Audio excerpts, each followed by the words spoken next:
Stanley Chapman began his career as a school teacher, initially in Nottingham and then in Wigan, during which time he wrote his MA thesis on William Felkin.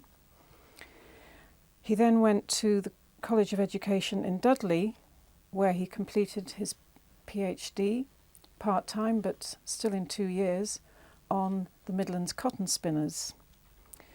Soon after that he spent some time at the University of Aston before moving to Nottingham in 1968 as Passold Lecturer in Textile History. He was promoted to Reader in 1973 and to Professor in 1992 when he became Professor of Business History. And in fact he had become Passold Reader in Business History in 1981. So there was a shift from textile history to business history in his title. So, Stanley, what was it that brought you into economic and social history? Well, I suppose since a child I was interested in local history. I was surrounded by a family and school teachers that were. And when I was at the LSE, I found it the most interesting part of the syllabus there. When I moved to Nottingham to get a job, everyone knew David Chambers, Professor Chambers, because he was the kind of man that did a lot of lecturing outside the university, and I approached him almost immediately, and he was characteristically encouraging, and I soon found myself registered to do an MA thesis. And of course, as soon as you get into the subject, one thing leads to another. Felkin was a local hosier, a public figure, leader of local society, mayor of Nottingham in 1851, and of course that touches a whole variety of subjects, from local industry to local nonconformity to political developments and so on. So it takes you into different areas of the subject. Once you get going on these things, one thing leads to another, as you know. And as for my career, I swam with the tide. And the tide of opportunity was swelling in the 60s and into the 70s. First in an ordinary school, then in what was in those days called a technical high school, then on to Teachers Training College when the number of training years increased from 2 to 3. Then on to a technological university when opportunities opened up there, and finally to Nottingham through a happy chance with the establishment of the Passold Research Fund. Yes, because I think your early interest in textile history, demonstrated through both of your MA and your PhD theses, was something that continued through your career while you accumulated a range of other academic and intellectual interests. Well, that's right. But textile history was also local history for us. Nottingham was a city of hosiery and lace. As a student, I'd worked in the lace market in a factory that made, well, ladies' underwear, actually. And, you know, it's living history if you're aware of these things. These days, the lace market area of Nottingham, you know, is an area of identified local interest where they bring tourists. But when I was young, it wasn't. But you just took it in. It was part of the scene. And of course, lace itself is a very historic subject. Yes. So can you say a little bit more about the working environment in the Department of Economic and Social History at Nottingham? Yes. Well, I'd been there for my MA. I'd struck up a relationship with David Chambers, and he was the sort of man that always remembered and supported his students.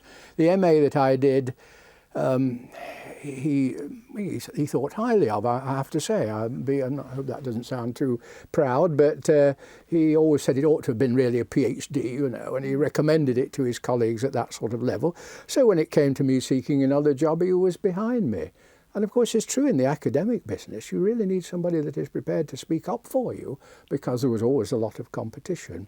So there was the good start, and then when I began to climb the ladder, Chambers told the young Professor Coates that you know, Chapman was a good man, he might think of him. Coates didn't have any money at the time to make new appointments, but I introduced him to the Passhole Fund. He didn't know about it. How did I know about the Passhole Fund? In those days, the up-and-coming publisher was David and Charles. They did a long series on railways, canals, and industrial archaeology. And I went to one of their conferences and met the enthusiastic Ken Ponting. I was introduced to him, and Ken was looking for people. And of course, because they wanted work doing specifically in textiles, more specifically in hosiery and knitwear, well, it had to be more or less Nottingham or Leicester anyway. And I found Coates easy to talk to about this. So I have to say it was a matter that was arranged between us, my job at Nottingham University, between Ken Ponting from the Passhole Fund, A stitcher. Bob Coates, and myself. Now, probably a unique appointment in that sense. Yes. So the Passhole was something that you remained closely connected to throughout your career? Yes, in the early years it was a very wealthy fund. I mean, the background to this was that Eric Passhole was a Sudeten German who moved to Britain in the 1930s, made a colossal fortune, sold out to Coates for 14 million or something like that, was a bachelor, already was a wealthy man with properties and so on. He didn't really need anything else, so he set up this fund for research in textile history. And in the early years, we had almost more money than we knew what to do with. I remember when we started the journal, Textile History, I said to Ken Ponting, Ken, there isn't the amount of research that we can publish. Oh, he said, no problem, we'll pay for it. And he went around other universities appointing people, including York, that you yourself will remember. And Pat Hudson, of course, was... well, and David Jenkins. David Jenkins. And other people later on, yes, yes. Well, yes, we had a very close relationship with York, partly through the Passhole and partly through a personal relationship between Bob Coates and Eric Sigsworth, Bob himself having worked at York for a brief period. Yes. And you edited Textile History for, was it 20 years? Yeah, well, I really did from the beginning with Ken Ponting, because although he got this great sense of enterprise and passion for textiles, he didn't really know the academic world very well, and he didn't know who was doing what. And in a way, my job was to go around the conferences and meet as many people as I could as a young lecturer and get them interested and say to Ken, you know, we should ask so-and-so to contribute this or that or the other. So in the early years, a lot of it was, you know, our personal connections in that way.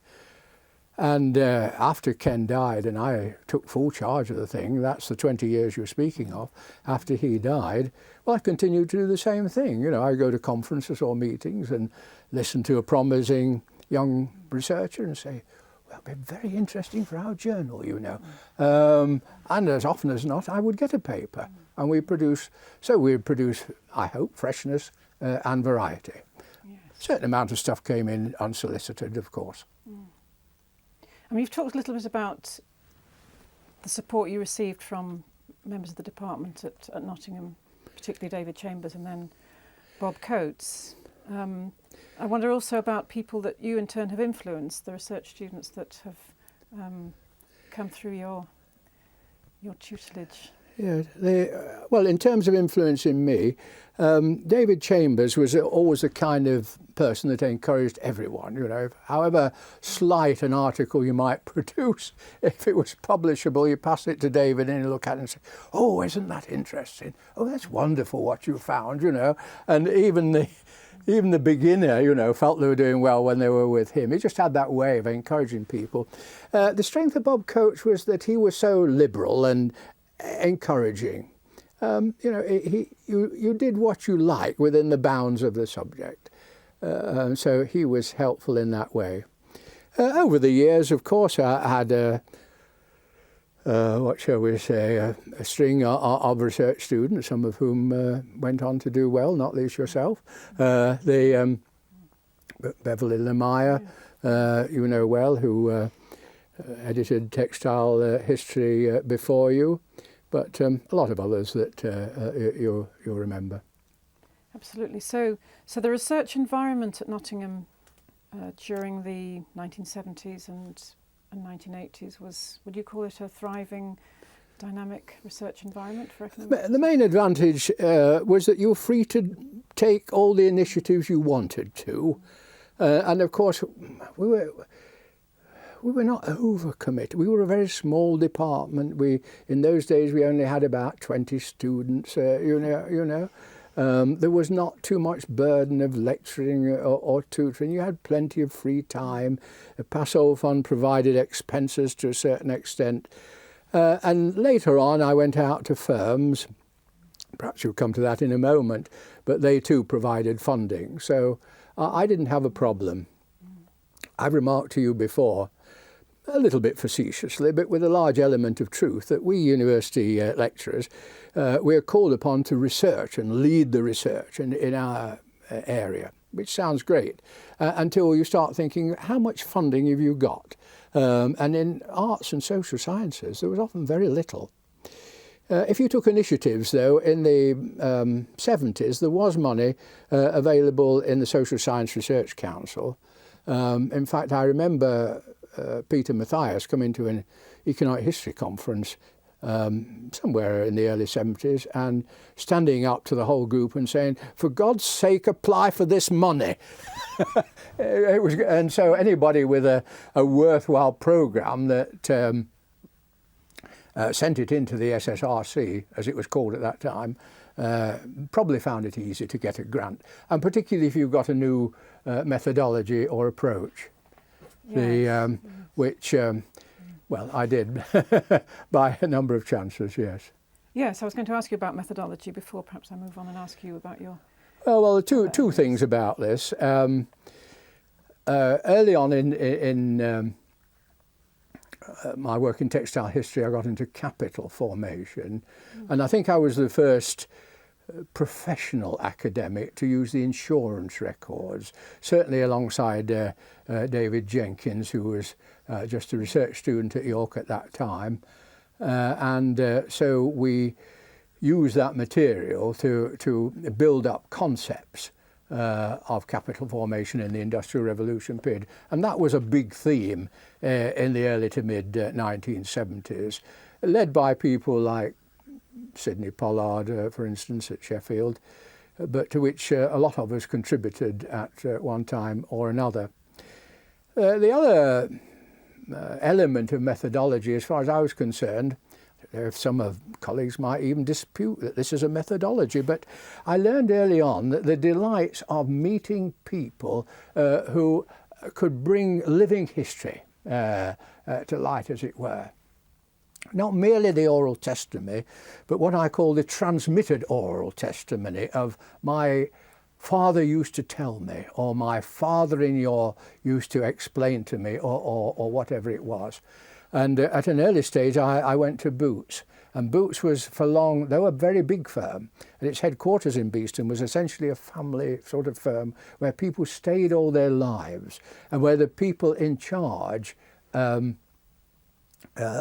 themselves were often sons or sometimes daughters of established members of staff. The chairman at that time was a certain Willoughby Norman, who married one of Jessie Boots, that's the founder's granddaughters, you see. And Willoughby was personally very friendly to me. I mean, when he was in London, he used to say, come and have my office, you know. So I sat in the chairman's office, literally, at Boots. But I learned, you know, to build up this sort of living relationship at which your documentation would fuse with all the things that you were told. And that was, to me, the most exciting way of doing history. So much more interesting than going to record offices and being told you can only have 3 documents at a time, and you send for them, and 2 of them have got nothing on. And the third you spend 5 minutes and then sit for an hour waiting for another document. Yeah, so your move into what we might call business history, or which was connected to your interest in textile, but perhaps your work on Boots was the first step away from a subject that well, in one sense, yes. Well, Eric Passol's intention in setting up the Passol Fund is that we should seriously research the history of hosiery and knitwear. And when I first went to Nottingham, we did a good deal of work on this, based on for instance, the records of the Worshipful Company of Framework Knitters, on the early insurance records, on probate inventories. I had a research assistant, well, two in turn actually, who went off to London and did a lot of work. But that ran out fairly quickly in this sense, that when it came to visiting firms, that hosiery and knitwear were full of small, jealous family firms who would tell you very little. In fact, I think probably the records they kept on their shirt sleeves anyway, or something, you know. If you got to the records, you were amazed how little some of them had. And they were mutually jealous. It's a long tradition that went back several generations. So we didn't really get very far with this for a long time. I did keep plugging away at it, and I dug my way into organisations like HATRA, Hosiery and Allied Trades Research Association, then well established. And in Leicester there was an annual dinner for manufacturers, and I used to go there and meet them. And by other means, then I get introductions, get friendly with one or other, somebody on the university council, like, say, the late Oliver Kingdon, and he would introduce me to other people. I built up this relationship, but it took years before I got to the point where I could really write the history of hosiery and knitwear in any sort of comprehensive sense. And you had to build up your own documentation, your own collection along the way. So that's why I turned to boots, and then to Stanton and Staveley, and then to Claycross. I could carry these things. Later to Rothschilds, Kleinwort Benson, bearings in the city period of research.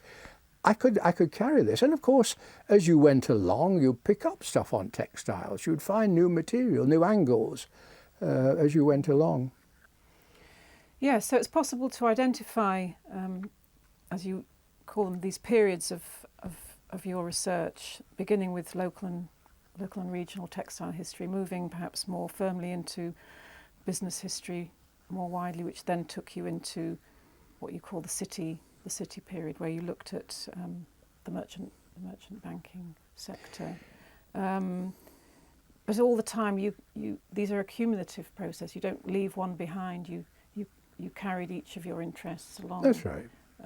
You pick them up again. You pick them up again. But every now and again, you identify some new opportunity.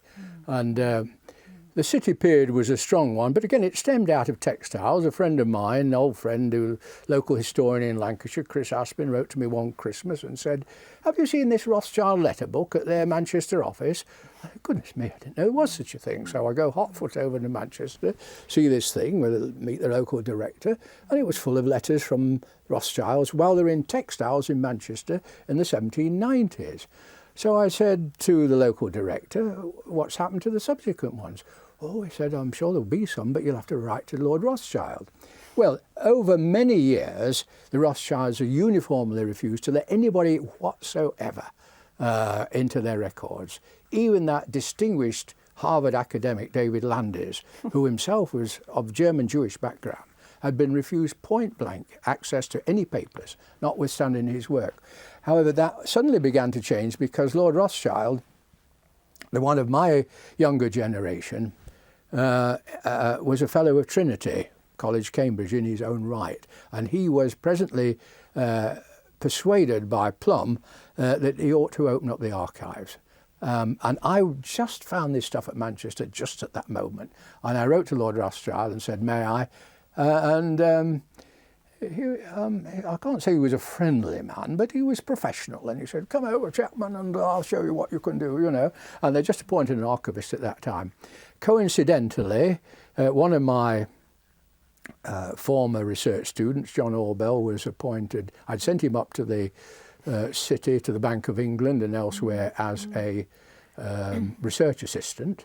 And he was then appointed to Bearings. I'd introduced him to Bearings, but he got the job of archivist. So that gave me very good access there through him. I got into Kleinwort Benson, and so that built up by degrees to presently a history of merchant banking, which, because of its international dimension, was very publishable at the time. Yes.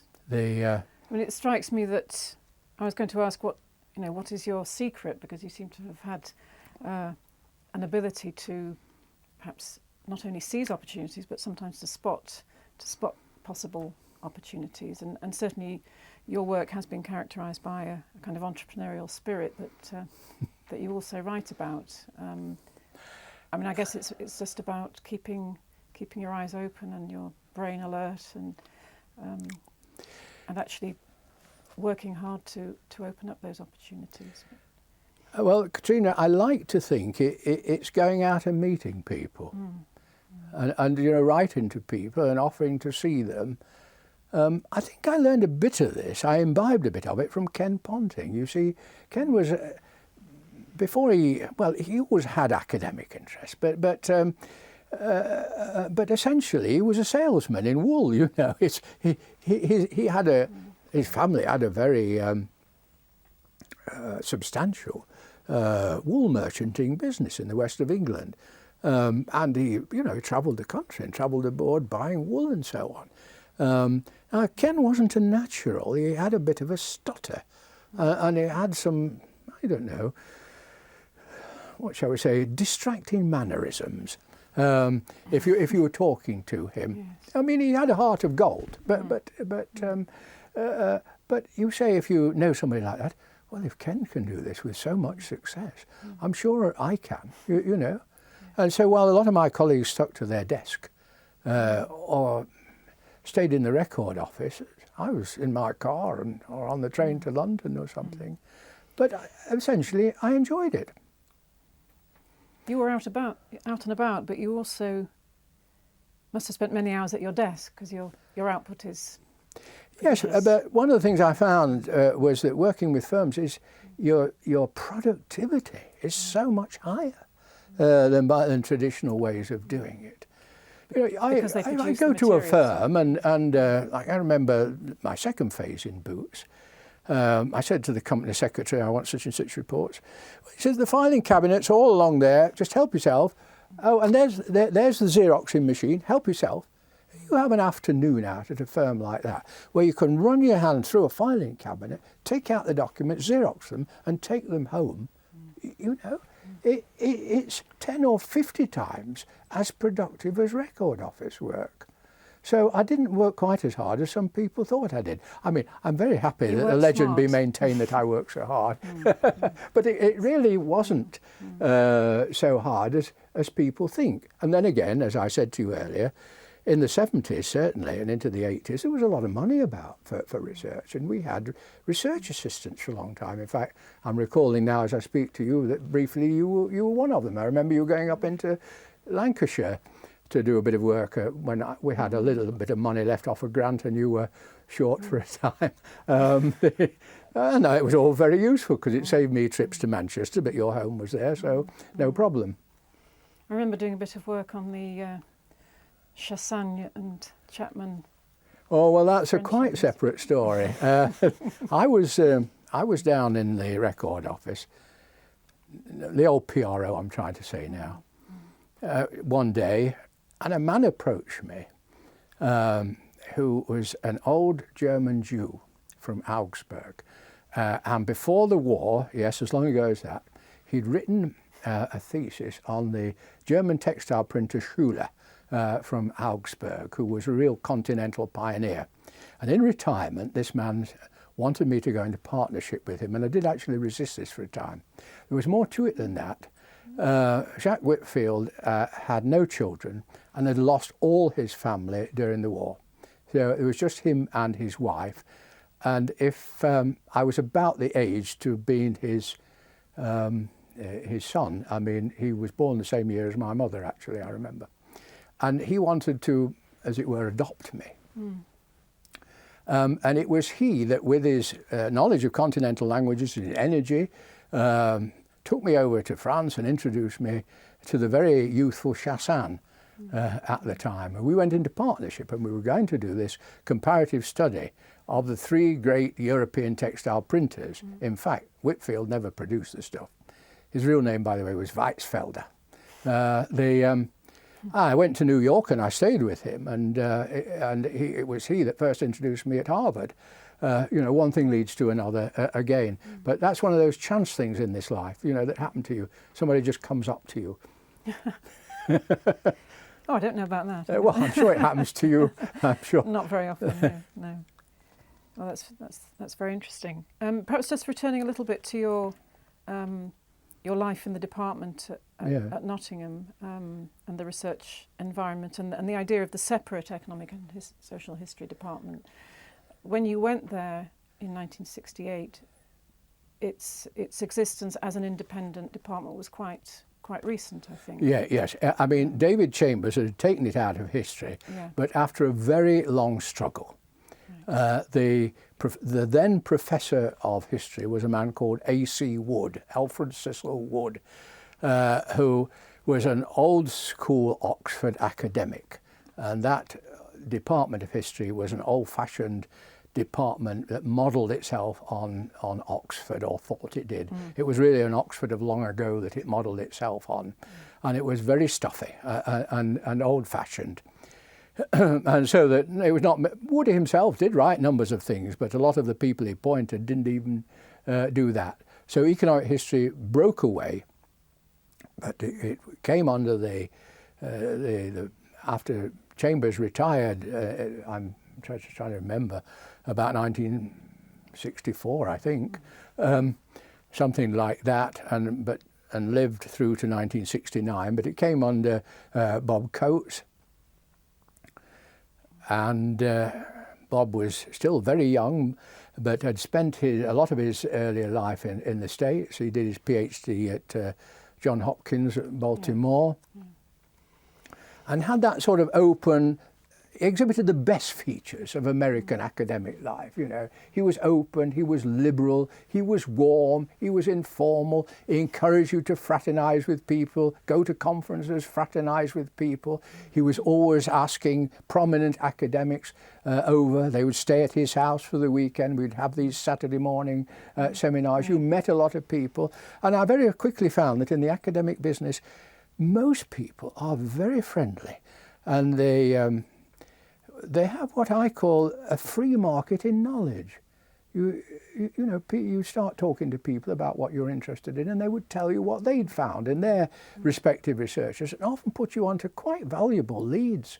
Some of the most valuable piece, I'll just give you one little example, the most valuable piece of evidence, original work that I contributed to my little book, Cotton in the Industrial Revolution, which was a student text for years, was contributed quite freely by Leslie Presnell. You remember his book, Country Banking in the Industrial Revolution. And Leslie I knew ever so well and liked ever so well. And I mean, he was obviously senior to me. He was Bob Coates' generation, but he always most generous and most friendly. He and his wife, who had been a researcher at the LSE. That's just one example. But I could tell you lots of other people who were senior to me as well as contemporaries, who contributed so well, so generously. I wrote a book edited a book on the history of working class housing. And so I had to write, my own contributions were modest enough on Nottingham, and a bit on Birmingham I did when we were in Dudley. And I wrote to Maurice Beresford at Leeds. And, he was way above me in the hierarchy, at least so I thought as a youngster in the business. And I rather thought Beresford would write a polite note back and say, well, thank you very much, Chapman, but I've got my own programme. And he wrote back and said, yes, I'll contribute an essay. And we were friends ever afterwards. And he was so warm and friendly and helpful. And I could go on talking about people like that. There may have been people who were aloof or stiff, maybe. I don't remember them. Yes. I do remember all the friendly ones. Yeah. So in a way, this was the heyday of economic and social history. I think it was. I think it was. Yes. And the department at Nottingham was actually quite small, but through these well, I got very little from the department, to be honest, from my colleagues there, apart from the generous support of Bob Coates. And we always said, if you ever gave a paper to Bob Coates to read, a draft that you were going to send to a journal, Bob would spend hours on it and go through it most meticulously. And by the time you got it back, you think there can't be any inconsistencies or errors in this, He would really give time to things in that way. But I mean, the other people had their own little furrows. I mean, Jan Titov kept to his Winchester manners in the Middle Ages. Harlan Taylor to his Anglo-Spanish trade in the early modern period, which work he never really finished. We had an Irishman who looked after Russian history, and he got a bit mixed up in his political thinking and retired for a job in Cork and was never seen again. What I mean is we lost contact. It was not a coherent department, really.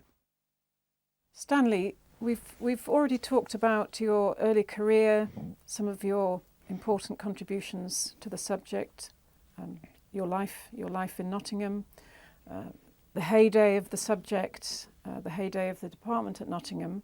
Now I just want to recap a little bit on the area of the subject's decline, which I think coincided perhaps with the I think you called it the retrenchment of in the university sector.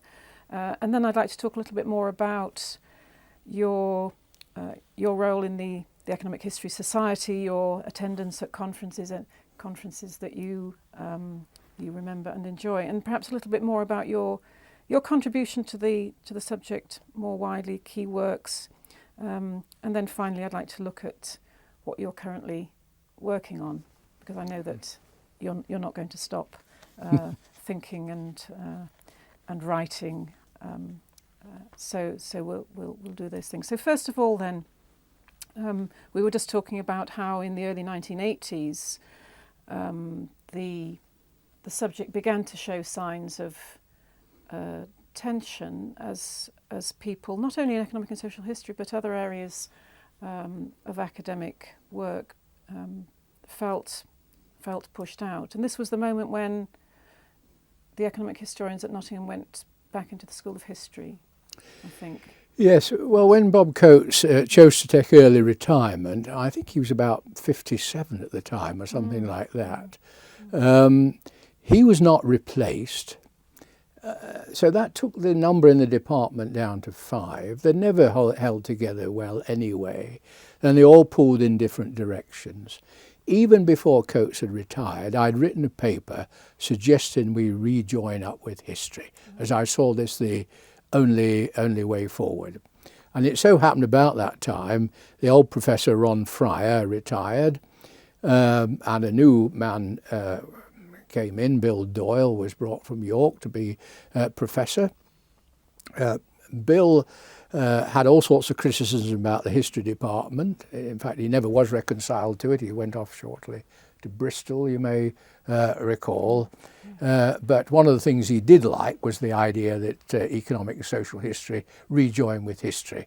And so he and I were very friendly and formed a good relationship from day one. We actually did a comparative course with students together. And he worked, in the end unsuccessfully, for me to become professor of the subject, professor of economic history, in effect following Coates, but not directly. But the then Vice-Chancellor was not very keen on this. For one reason or other, I don't think he cared over much for me. Not that I ever in the least quarrelled, but but anyway, the result of that was that I was not promoted at that time. Wasn't there a but I was left free to do other things. Not having done administration, was that yes. The excuse put forward is that I had little experience of administration. But Nottingham was a very old-fashioned hierarchical university, and unless you were a professor, you didn't get an opportunity to do administration, the more so in a very small department. I remember once when Coates was away and Harlan Taylor took over the administration, I said to him, I bet you can do everything that's required in a morning without, can't you, Harlan? Oh, he said, no problem at all. You know, in those days there wasn't a lot of administration, there wasn't a lot of paperwork, there was a very small number of students, so what scope was there? The only people that got onto committees, apart from professors, were union people. In those days, the Association of University Teachers, to be honest. So there we are. But it did, with hindsight at least, it left me free to do a lot of things, and in particular what I call, reflecting on my own time, my City of London period, my city period, where, as mentioned earlier, I got a break with Rothschilds and Kleinwort, Benson and Barings, and also with a Lloyd's broker called Hogg Robinson that came through a former student of ours. So I had a marvellous time for a decade going round, but I didn't confine myself exclusively to that. I did Stanton and Staveley. Stanton Ironworks is only about 4 or 5 miles from Nottingham University, and belonged to that traditional industrial strip, the Erie Wash Valley, that goes up from Long Eaton or Ilkeston right up to Ripley. It's the old coal mining area. It took me back to my roots in a sense. And a little after that I did Clay Cross, company started by George Stephenson, the railway pioneer. So I had so many interests there, and I enjoyed myself so much going around, and nobody ever said you should do this or that in research. The downside of it in the 1980s, when we did go in with history, presently the students that came in were more interested in political history. There was a definite decline in special subjects chosen within our area. When I say our area, the old group of economic and social historians, and most of them shifted into new areas or disguised what they were doing as something else. They called it urban history, perhaps, as Helen Mellor did, or later on Joyce Ellis did. The main period, benefit to the department in that period, was at the end of the 80s. We took in this group of people from Loughborough University who were very good, and several of whom subsequently achieved chairs, including, of course, Chris Wrigley, who you know well, and more recently Colin Haywood. Yes. Who's now head of department. Is he? Now you see, I'm out of touch, aren't I? I didn't know that. Yes. So you had a very good time in the. Well, I think so. I think so. I once complained to a hosiery manufacturer friend, Oliver Kingdom, about not getting promotion. He was on the university council, and I felt a bit of a sense of grief. And he leaned forward, I see him now, saying, "Stanley, you've got a very nice little niche here, haven't you?" And all the time I was building up my contacts in hosiery and knitwear and other branches of textiles, I lived in a delightful village, Sutton Bonington, which was positioned very nicely between Nottingham, Leicester and Derby. But also I enjoyed village life. And if you've got a family, there's always a benefit to not moving, because you don't move your children in school. And I was glad that I never had to break my boys' school careers by moving them at critical times. And you did get promoted? I did eventually, yes, that's right. And but these days everybody gets promoted, so there you are. No, I don't mean well, not everybody. Not everybody, but you know what I mean. It's much more common than it was. Yes, but you did get recognition, I think, for your various achievements. And you were by then Professor of Business History, and I just wondered what your connection was with the school of, or whatever, the business school. Yeah, well, Nottingham University has a large business school now, as you know, but it was a relatively late developer in this area, as in a number of others. And I remember the head of Warwick University Business School coming over and giving a lecture to us somewhere, I suppose, about 1990, early 1990s. And I was in the audience and sat there and thought, we're miles behind these people, aren't we? Miles behind them, It developed out of our old Department of Industrial Economics, but there was tension there because the Professor of Insurance Studies, Norwich Union Chair, very distinguished, he didn't like this development and wouldn't have much to do with it. So it did eventually cohere, but my strong connection with that didn't happen until after I'd retired. And they set up a thing, controversially actually, from Imperial Tobacco money, Yes. the corporate social responsibility. And I was attached to that. And in fact, nominally, I suppose I still am. And I did a paper on Marks and Spencer's for them, which they published. And then I was going to do more work on Boots. But all of that fell apart because Boots was taken over and all my contacts were put out to grass. And, you know, you depend when it comes to business on your connections. Yes. And if they suddenly go, there's a limit to what you can do. In the meantime, I'd built up other interests. Yes.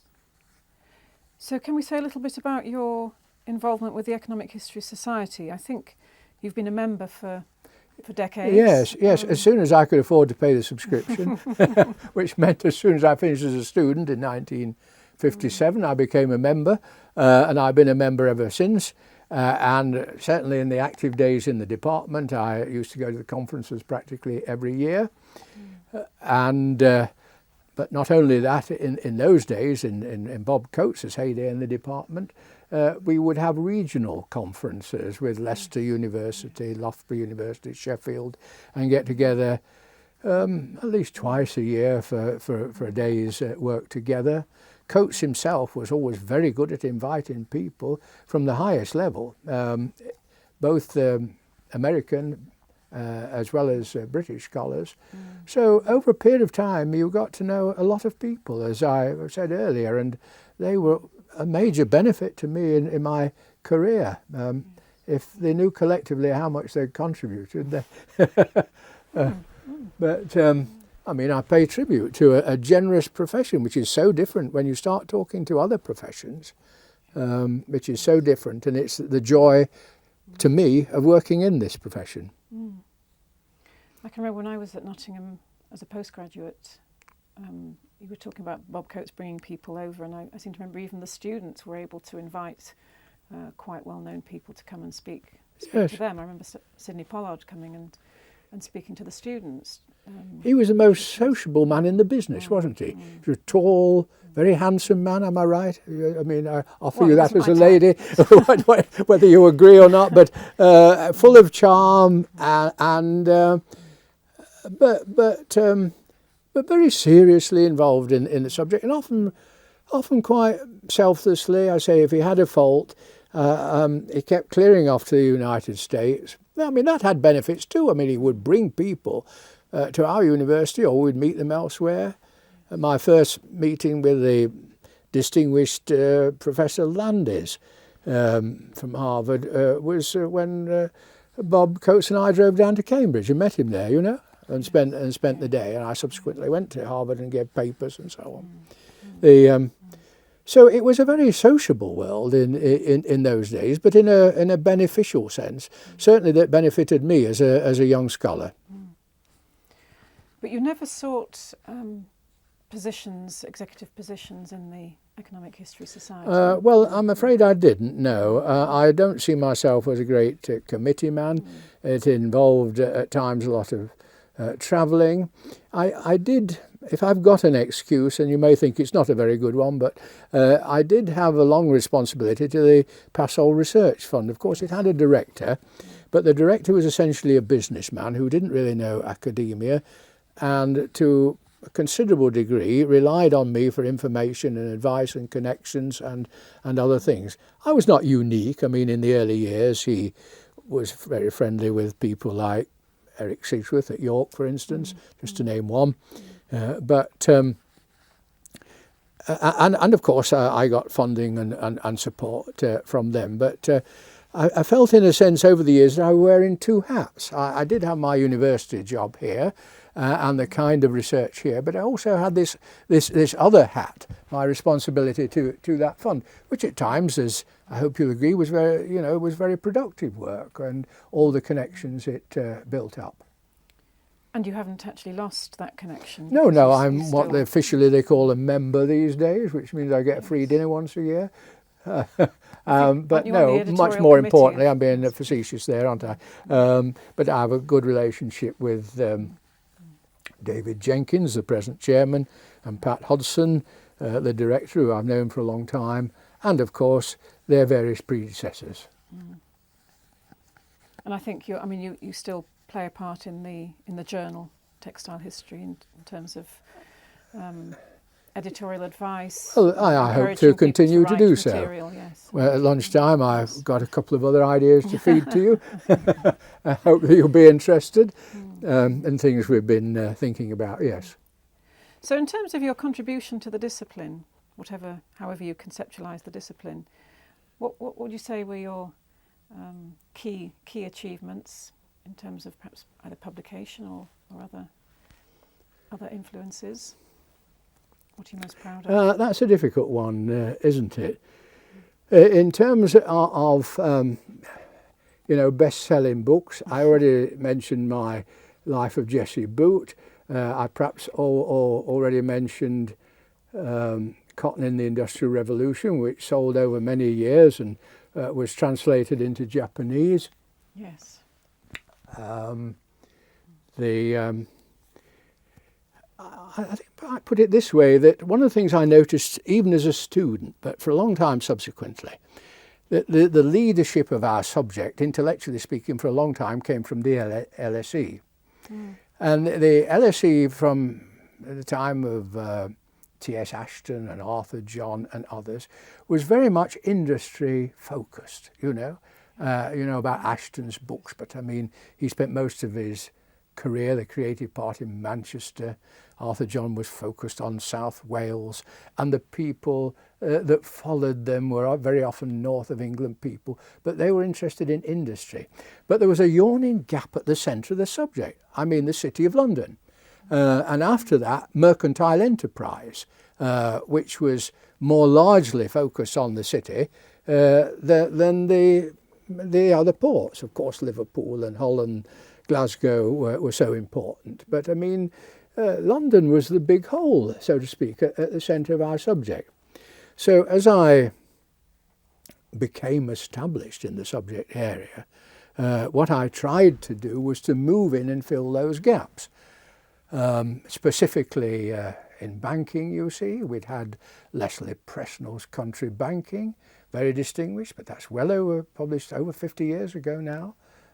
You see, we got pioneer studies like Clapham's Bank of England, but beyond that, what had we got, and all of this enterprise of the merchant banks particularly, I saw this as an opportunity, but one that filled a large hole in the subject. And that took me by degrees to merchant enterprise, because what the merchant bankers were doing constantly was evaluating the creditworthiness of merchants in their specialised sectors of the subject, whether they were specialists in Italian trade or Latin American trade or Spanish trade or Scandinavian trade or whatever it might be. And they were keeping books and records, evaluating these people, recording their capital and their performance and so on. So that gave me a window onto the merchants. Of course, there were masses of miscellaneous records, and so did my entree to the firms. When I was with, say, Kleinwort Benson, well, Bensons were a mercantile dynasty of lots of generations. And these well-to-do families, they still live it, they breathe it, they talk about it. They take books down off the shelf and show you these things, when you get inside the families. They have connections going back generations at times, To your astonishment, when you go to visit them, they'll ring somebody up in America and say, I've got a young Chapman here, can he come over, sort of thing. So in a sense it was an easy and pleasant task. I plodded the pavements of the city for hours, in a sense, going round, but it was a fascinating experience in its own right. I wrote a little book on a firm called Rafel and Sons, stockbrokers in Throgmorton Avenue. Oh, it was an experience. And the partners came out to greet me. They were lovely men, as Jewish as you can imagine, but lovely men, and they said, oh yes, our bicentennial, you must write it up, And they sent me over to their relatives in Paris. Astonishingly, though, they were Jews, their records had survived more completely than they had in London. I can't tell you how. So it was it was an intellectual adventure, Katrina, that I played out and enjoyed, and was never made a lot of money in, but I made enough or was given enough to support me, and indeed helped when I got to that stage in life when my boys were growing up. Our older boy spent a time with Climeworks and our younger boy with Rayfords.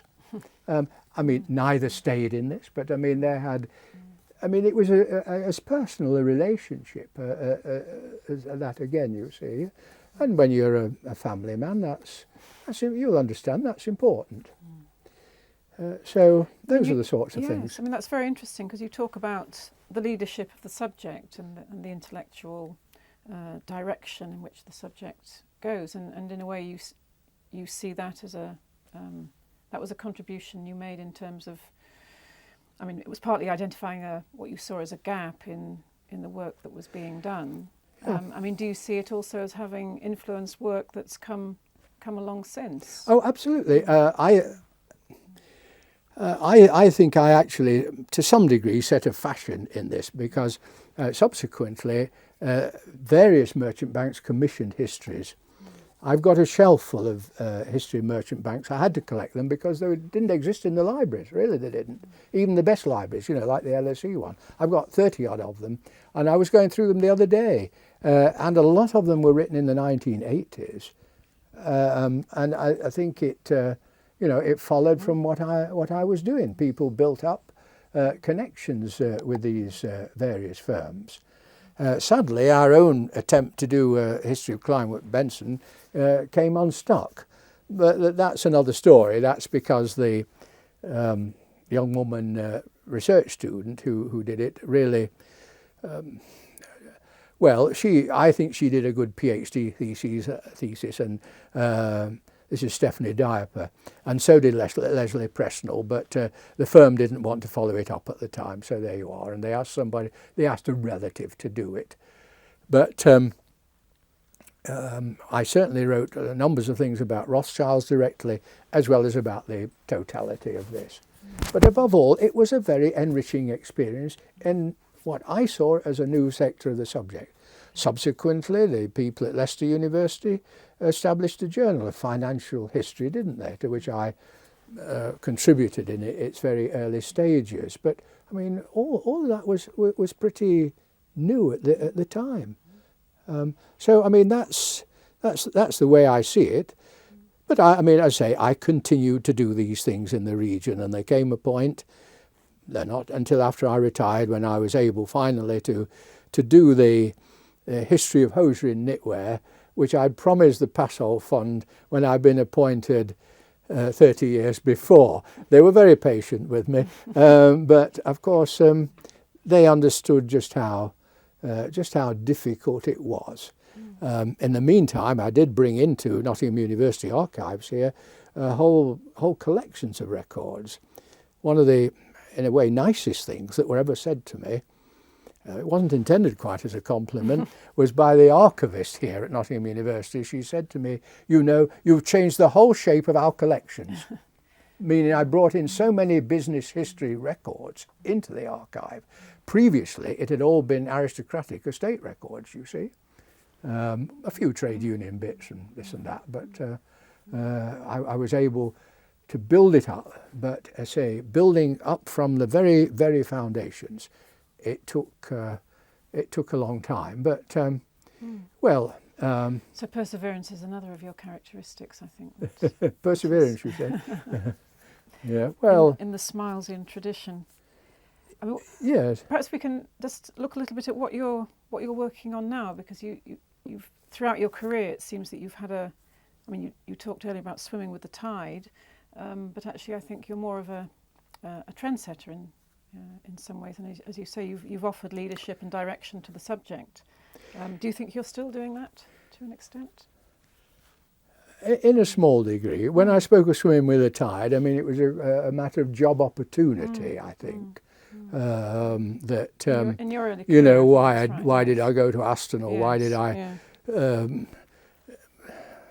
spend time in a teacher's training college or whatever? That was the job opportunity at the time. But to come back to your main question about what am I doing now, I think it probably happens to everyone that when they retire, there's a whole lot of untidy ends. I had to take stuff out from my office here, and I always put my notes in thick filing boxes, and I had 60 boxes of them. Altogether, I happened to count. It was a real struggle even to get them home and store them. And I've tried to throw away stuff since, but it's very hard when, because whatever you write, 10, 20, 30, 40, even more years ago, people are liable to come back to you and write to you or ask you questions about it. But so what, in one sense, I've been doing is just tidying up some ends, but not trying to do so at the level of the leading journals. I mean, I think that some of the things I'm doing, if I wrote them in a certain way, might still be considered for the Economic History Review or Business History or whatever it might be. But I don't particularly want to function at that level any longer. I did a paper on, you know about this, the city of the London clothiers and so on, and I sent it into Business History. And the commentators wanted me to come up to date with all the various fads of the subject as they are at the moment, and I declined to do it and published it in the London Journal, where the editor was not so fussy and was prepared to accept what I wanted to write about rather than what the referees wanted me to write about. I still enjoy the research and the writing, and I still enjoy lecturing, and I'm lecturing, but I don't mean any longer at my age around the universities. I don't do that any longer. But there's a whole mass of public educational bodies from U3A through to local history, regional history groups and so on. They're always glad for you to go. But I think you're doing some work on perhaps following up the Vale of Trent. Yes, years and years ago, 50 odd years ago, David Chambers did a thing on the Vale of Trent, and A.C. Wood coincidentally did a thing on transport on the Trent, even further back than that, probably 60 years ago, I don't know. But I managed to get hold of new stuff. Another characteristic of me is that I look in unusual places for papers. And again, getting to know people in Eastwood, I found a whole lot of stuff on the Erewash Valley Coal Cartel. And its trading relationship then with downriver as far as Gainsborough and upriver as far as Burton-on-Trent. And I'm giving a paper on that at the Nottinghamshire Local History Association in a few days. And the new editor of the Thornton Society Transactions, Richard Gaunt, is keen to see this paper, he says. Somebody else I know who was till recently the editor of the Journal of Transport History said he's interested in it. So I dare say that will be published one of these days. But when you're retired, you do it at your pace. But you're still keeping your eyes open for new material. I mean, it seems to me this material you say has turned up in a skip, but presumably it's because your contacts that you've kept lead you to yes, but talking to local people, you go to give a lecture. I went to give a lecture at Eastwood in the D.H. Lawrence Festival, you see, and that's how this connection came about there. If you go out and about and meet people, it's just astonishing what happens. Yes. The thing I'll talk to you more about later is that one of my friends, this is Dr. Patrick Strange, who's the Derbyshire historian and industrial archaeologist working on the Arkwright site for many years at Cromford, went over to the States at my suggestion, went round the old mills there and brought back copies of the papers of Zachariah Allen, who spent a lot of time in Leeds in the 1830s. And I've got copies of his reports now. He's not the first to see this stuff. David Jeremy saw it years ago, but made nothing of it. And along with other things, Armley Mills might well feature in your journal one of these days. Who knows? But that's something we can talk about later. Yes. So what do you think about economic history these days? Do you have a view of its health and direction? Do you have any views on Katrina, That's been done. I'm not being too much when I say 11 years into retirement, I cannot pretend to be close to the people involved, and at Nottingham University there has been no real appointments in economic history since I retired. Those of us who were appointed in the 1960s knew that from year 2000, if not before, a new generation would come in. We always knew and expected this. But alas, in Nottingham, under Colin Campbell, believes in internationalisation or globalisation. So all the lecturers are in Chinese history, Japanese history, Latin American history, anything you like, but subjects with a regional, local context. Meanwhile, the business people, I beg your pardon, I've said that wrongly, are not interested in business history. You may know we tried to get an appointment, a professorship of that, but it was presently turned down. So I have to say that the subject has, what shall we say, declined steeply at Nottingham University. Its best younger exponent, no longer young, John Beckett, has gone off to the Victoria County History and will not come back unless he can help it, so to speak. I hope that's not letting any secrets out the bag, but this is what he says quietly to people. Chris Wrigley, of course, is still as active and energetic as ever, but Chris is an industrial relations man on not economic history as I have conceived it, not trained in the social sciences in the sense that he first thinks as an economist and a sociologist, but as a historian in the Hobsbawm tradition. I mean, Hobsbawm was his supervisor. I hope that isn't unkind to Chris, because I like him so much and we've always got on together so well, and I have the highest opinion of him. But the attempts there to appoint a business historian in the department, attempts were made, but I don't know why it didn't succeed. I mean, a perfectly good person was offered, so to speak, from Cambridge, and they declined to do it. So it's rather a disappointing outcome to me.